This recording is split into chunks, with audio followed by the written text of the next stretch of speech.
अब आइए नंद दुलारे वाजपेयी। नंद दुलारे वाजपेयी लगभग आने तय हैं।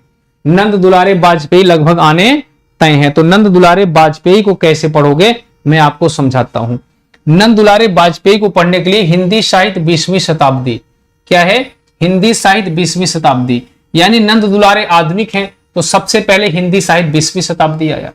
अब एक बात बताओ, जब हिंदी साहित्य 20वीं शताब्दी आई यानी भारतीय युग वगैरह आया, यानी आप देखोगे 1950 के बाद 2001 20वीं शताब्दी, जब 1901 होता तो उसे 20वीं शताब्दी कहते हैं 1900।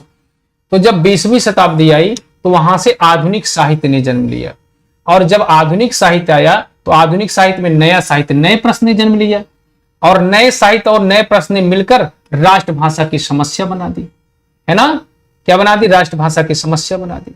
फिर उसके बाद क्या होता है, राष्ट्रीय साहित्य। देखो इतना याद करना, पहले 4 कर लो आप, मतलब हिंदी साहित्य 20वीं शताब्दी, 20वीं से आधुनिक साहित्य शुरू होता है, वहीं से नया साहित्य, नए प्रश्न चालू होते हैं, राष्ट्रभाषा की कुछ समस्याएं। अब राष्ट्रभाषा की समस्या को निपटाने के लिए इसको राष्ट्रीय साहित्य बना दिया जाता है। अब उसके बाद नई कविता का लेखन काल चालू होता है ना।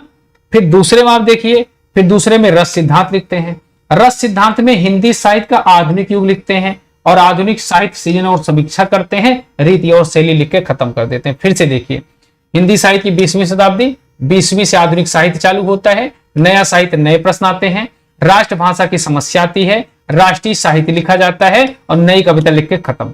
दूसरे पार्ट में रस सिद्धांत, हिंदी साहित्य का आधुनिक युग, आधुनिक साहित्य सृजन और समीक्षा, रीति और शैली। क्लियर, कितना बढ़िया याद कर, अगर ऐसे आप रिलेट कर लोगे तो याद हो जाएगा ये, और ना आए तो बताना।